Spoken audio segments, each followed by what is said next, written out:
नमस्ते प्यारे बच्चों, स्वागत है आप सभी का मेरे इस YouTube चैनल पर। और आज इस वीडियो में हम मुंशी प्रेमचंद द्वारा रचित एक कहानी पढ़ने जा रहे हैं जिसका नाम है नादान दोस्त। और यह कहानी बच्चों वसंत भाग 1 से ली गई है। इस कहानी में 2 नन्हे मुन्ने बच्चे हैं, श्यामा और केशव। ये दोनों काफ़ी जिज्ञासु हैं, जानने की इच्छा रखते हैं। कई प्रश्न भी उठते हैं इनके मन में, जैसे आपके मन में भी कुछ नई बातें जानने की इच्छा होती है। ठीक उसी प्रकार इन दोनों बच्चों के मन में भी कई प्रश्न उठते हैं जब इनके सामने कोई नई चीज़ दिखाई देती है। इन अंडों को देखना इनके लिए एक नई बात थी। इनके विषय में इन्हें ज़्यादा जानकारी नहीं थी, नादान थे ये। और इसी नादानी में, इसी नासमझी के कारण यह एक गलती कर बैठते हैं। और इस कारण इस पाठ का नाम है नादान दोस्त। तो चलिए इस पाठ को सबसे पहले हम पढ़ेंगे, इसका वाचन करेंगे और इसे समझते हुए आगे बढ़ेंगे। केशव के घर कार्निस के ऊपर एक चिड़िया ने अंडे दिए थे। केशव और उसकी बहन श्यामा दोनों बड़े ध्यान से चिड़िया को वहाँ आते जाते देखा करते। सवेरे दोनों आंखें मलते कार्निस के सामने पहुंच जाते और चिड़ा और चिड़िया दोनों को वहां बैठा पाते। उनको देखने में दोनों बच्चों को न मालूम क्या मज़ा मिलता। दूध और जलेबी की सुध भी न रहती थी। बच्चों, इसे पढ़ने से यह पता चल रहा है कि श्यामा और केशव, ये जो 2 बच्चे हैं, इन्हें दूध और जलेबी बहुत पसंद है। लेकिन जब ये चिड़ा और चिड़िया को देखते हैं तो पता नहीं क्यों इतनी प्रिय चीज़ भी ये भूल जाते हैं। उनको देखने में इतना खो जाते हैं कि इनकी प्रिय वस्तु, इनकी प्रिय खाद्य पदार्थ जो है वह भी इन्हें याद नहीं रहता। दोनों के दिल में तरह तरह के सवाल उठते। अंडे कितने बड़े होंगे, किस रंग के होंगे, कितने होंगे, क्या खाते होंगे, उनमें से बच्चे किस तरह निकल आएंगे, बच्चों के पर कैसे निकलेंगे, पर अर्थात पंख, घोंसला कैसा है। लेकिन इन बातों का जवाब देने वाला कोई नहीं। न अम्मा को घर के काम धंधों से फुर्सत थी और न बाबूजी को पढ़ने लिखने से। अब यहाँ पर लेखक क्या कह रहे हैं, यहाँ पर बाबूजी को जो है समय नहीं मिलता था। पढ़ने लिखने से क्या तात्पर्य है? क्या वो विद्यालय में पढ़ते थे? नहीं, वे दफ्तर के कामों में व्यस्त रहते थे। और बच्चों, यह जो उम्र होती है, ये जो बचपन होता है, इस उम्र में बच्चों के मन में कई सारे प्रश्न उठते हैं। जब वे कुछ नई चीज़ देखते हैं तो उसके विषय में जानना चाहते हैं। तो यही कारण था कि उस चिड़िया के अंडों को देखना इन बच्चों के लिए एक नई बात थी।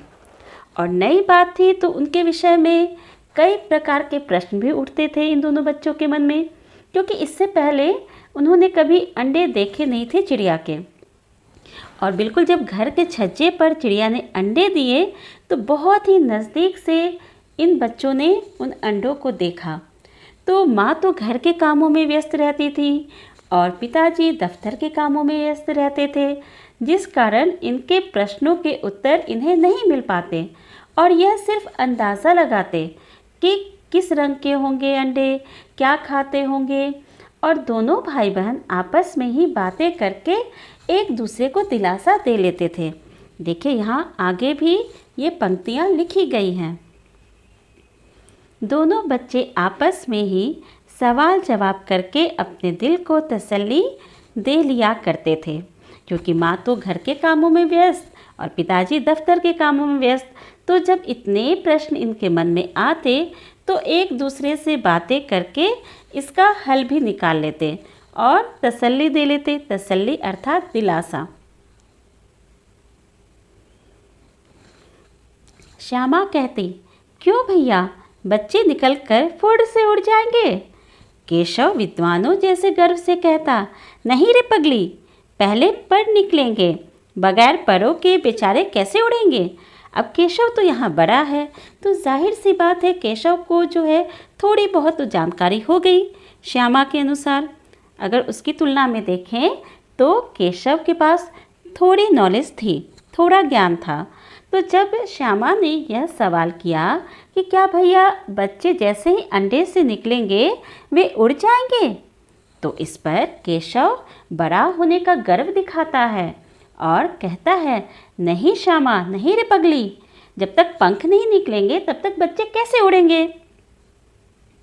श्यामा ने कहा, बच्चों को क्या खिलाएगी बेचारी। यहाँ बेचारी किसे कहा गया है? चिड़िया को। केशव इस पेचीदा सवाल का जवाब कुछ न दे सकता था। शायद इसकी भी जानकारी केशव को न हो। पेचीदा यानी जटिल, कठिन। इस तरह 3-4 दिन गुजर गए। दोनों बच्चों की जिज्ञासा दिन दिन बढ़ती जाती थी। अंडों को देखने के लिए वे अधीर हो उठते थे। अधीर यानी कि बेचैन, व्याकुल, धैर्य से रहित। इनकी जिज्ञासा बढ़ती जा रही थी। ये जानने के इच्छुक होते जा रहे थे उन अंडों के बारे में। ऐसे ही करते करते 3-4 दिन निकल गए। उन्होंने अनुमान लगाया कि अब ज़रूर बच्चे निकल आए होंगे, क्योंकि उन्होंने 3-4 दिन लगातार अंडों को देखा। तो अब उन्हें लगता है कि शायद अब अंडों से बच्चे निकल आए होंगे। बच्चों के चारे का सवाल अब उनके सामने आ खड़ा हुआ। अब बच्चों के चारे यानी उनके खाने की व्यवस्था कैसे हो, वे बच्चे क्या खाएंगे, इसकी समस्या आ गई।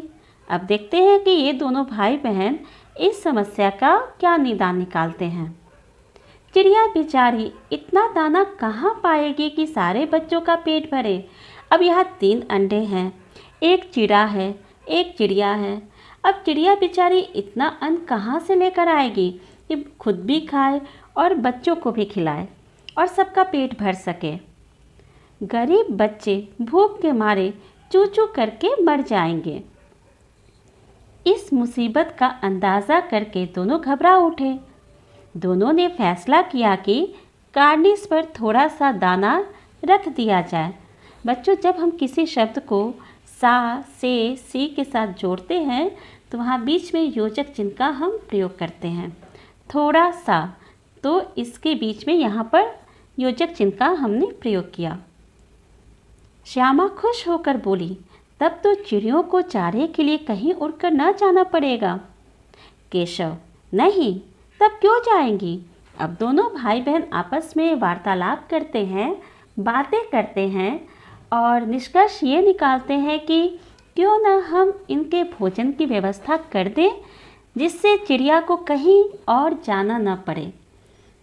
तब फिर श्यामा केशव से पूछती है कि अगर हम इनके लिए अन्न की व्यवस्था कर दें, भोजन की व्यवस्था कर दें, तो क्या चिड़िया फिर भी उड़कर जाएगी। तब इस पर केशव कहता है, नहीं, तब क्यों जाएगी चिड़िया, क्योंकि अन्न का दाना तो उसे मिल गया यहाँ पर। फिर श्यामा कहती है, क्यों भैया, बच्चों को धूप न लगती होगी। अभी देखिए, अंडों में से बच्चे निकले नहीं, फिर भी बच्चों के मन में, केशव और श्यामा के मन में कितने सारे प्रश्न हैं, कितने ये आतुर हैं और कितनी चिंता है इनको। ये उन अंडों की रक्षा करना चाहते हैं। तो देखते हैं क्या वे सच में रक्षा कर पाते हैं इन अंडों की। केशव का ध्यान इस तकलीफ की तरफ न गया था। अब यहाँ पर केशव इस बात पर सोचने लगा कि सच में ये अंडे तो पूरे दिन धूप में रहते हैं, इन्हें तो कड़ी धूप का सामना करना पड़ता है, क्योंकि अभी गर्मी के दिन हैं। अभी इस बात में आगे इसकी चर्चा होगी। तो गर्मी के मौसम में धूप कितनी तेज़ होती है बच्चों। तो इस तेज़ धूप में अब केशव और श्यामा के मन में यह विचार आता है कि क्या ये जो अंडे हैं, इन्हें धूप न लगती होगी। बोला, ज़रूर तकलीफ़ हो रही होगी, बेचारे प्यास के मारे तड़पते होंगे, ऊपर छाया भी तो कोई नहीं। आखिर यही फैसला हुआ कि घोंसले के ऊपर कपड़े की छत बना देनी चाहिए। पानी की प्याली और थोड़े से चावल रख देने का प्रस्ताव भी स्वीकृत हो गया। दोनों बच्चे बड़े चाव से काम करने लगे, चाव अर्थात रुचि से। श्यामा माँ की आंख बचाकर मटके से चावल निकाल लाई। केशव ने पत्थर की प्याली का तेल चुपके से ज़मीन पर गिरा दिया और उसे खूब साफ करके उसमें पानी भरा। बच्चों, कई घरों में एक छोटी सी कटोरी होती है, शीशे की कटोरी होती है या पत्थर की कटोरी होती है, उसमें तेल रखते हैं जिसे मालिश वगैरह की जाती है। तो उस कटोरी को जो है इन्होंने किस तरह यूज़ किया, तो उस कटोरी में से तेल को फेंक दिया और अच्छे से साफ करके उसमें पानी भर के चिड़िया के सामने रख दिया। अब चांदनी के लिए कपड़ा कहाँ से आए? अब बच्चों, यहाँ पर आपके मन में यह प्रश्न आ रहा होगा कि चांदनी और कपड़ा दोनों का क्या संबंध है? बच्चों, यहाँ पर चांद की चांदनी नहीं कहा गया है। यहाँ पर जब हम कपड़े से छत बनाते हैं, जैसे आपने टेंट के ऊपर देखा होगा, जो कपड़े की छत होती है उसे हम चांदनी कहते हैं। तो अब इसके लिए कपड़ा कहाँ से आए? फिर ऊपर बगैर छड़ियों के कपड़ा ठहरेगा कैसे? अब छड़ियाँ खड़ी होंगी कैसे? अब ये नई समस्या कि ठीक है, ऊपर छत जो कपड़े की ये बनाएंगे तो उसे टिकाने के लिए एक स्टैंड की ज़रूरत है। तो वे लकड़ी, वे छड़ियाँ कहाँ से लाए जिनके सहारे वे कपड़े की छत बना सके? बहुत सारी समस्याएं, बहुत सारी बातें इनके मन में आ रही हैं। केशव बड़ी देर तक इसी उधेड़-बुन में रहा, उलझन में रहा। उधेड़-बुन अर्थात उलझन। आखिरकार उसने यह मुश्किल भी हल कर दी। श्यामा से बोला, जाकर कूड़ा फेंकने वाली टोकरी उठा लाओ, अम्मा जी को मत दिखाना। श्यामा ने कहा, वह तो बीच से फटी हुई है, इसमें से धूप न जाएगी। केशव ने झुंझलाकर यानी खींचकर कहा, चिल्लाकर कहा, चीढ़कर कहा, तो टोकरी तो ला, मैं उसका सुराख बंद करने की कोई हिकमत निकालूंगा। सुराख अर्थात छेद। श्यामा दौड़कर टोकरी उठा लाई। केशव ने उसके सुराख में थोड़ा सा कागज़ ठोस दिया और अब टोकरी को एक टहनी से टिकाकर बोला, देख, ऐसे ही घोंसले पर उसकी आड़ कर दूंगा, यानी उसकी छांव कर देगा वह। तब कैसे धूप जाएगी? श्यामा ने दिल में सोचा, भैया कितने चालाक हैं। गर्मी के दिन थे, बाबूजी दफ्तर गए हुए थे। अम्मा दोनों बच्चों को कमरे में सुलाकर खुद सो गई थी, लेकिन बच्चों की आंखों में आज नींद कहाँ। अम्मा जी को बहलाने के लिए दोनों दम रोके, आंखें बंद किए मौके का इंतज़ार कर रहे थे।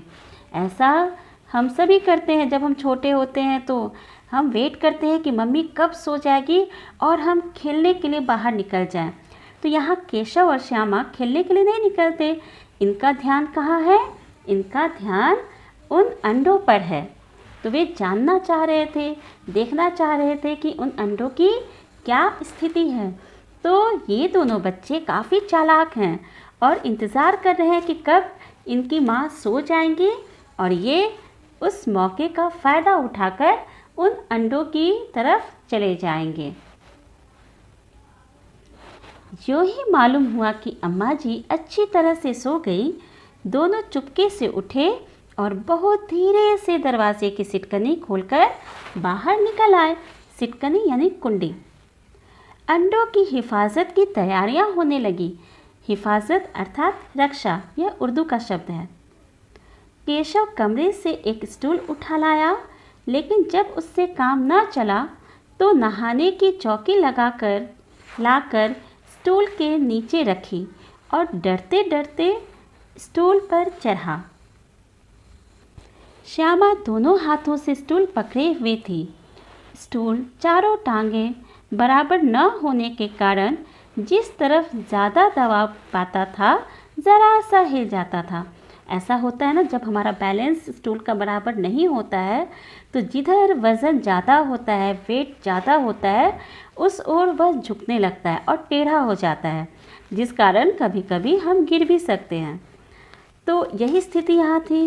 बैलेंस बराबर नहीं होने के कारण चारों टांगें स्टूल की जो थी वे बराबर नहीं होने के कारण जहाँ वज़न ज़्यादा पड़ता था वहाँ झुक जाता और ये स्टूल टेढ़ा हो जाता, जिस कारण केशव को काफ़ी तकलीफ़ होती थी।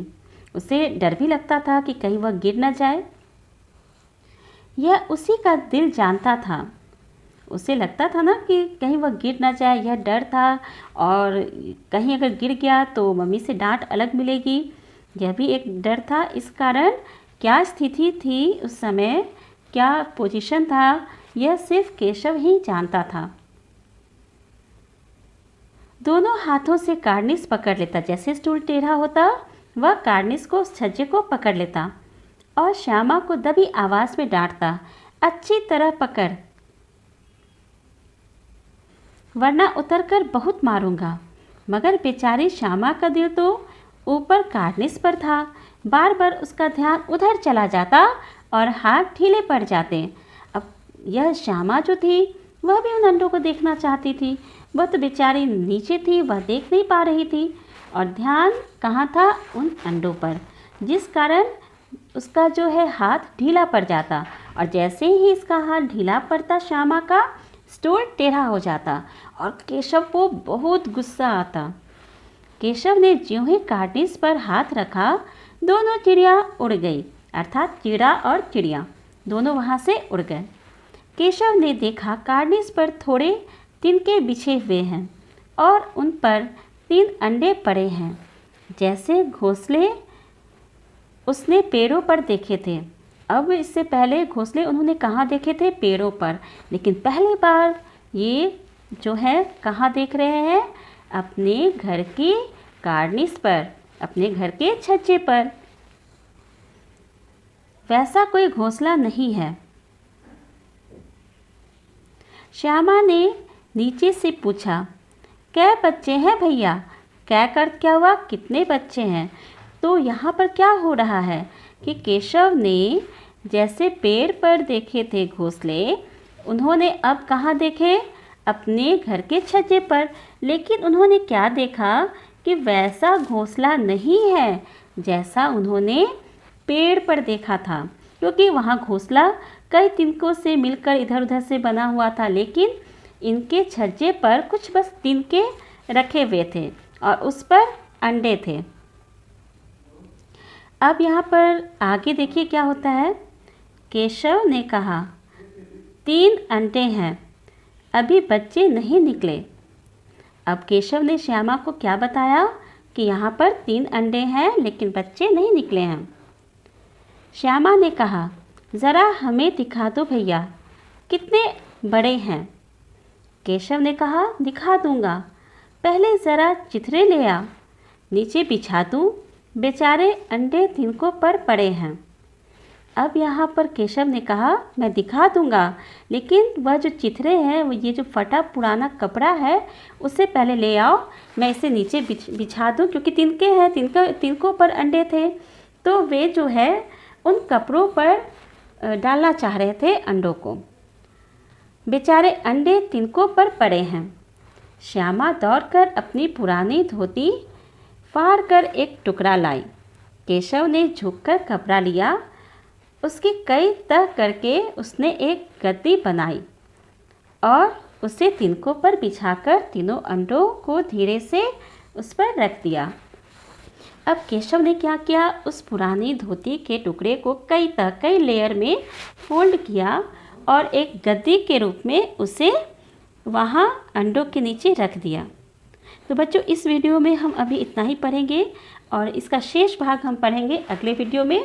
तो आप हमारे साथ क्रमशः बने रहें। धन्यवाद।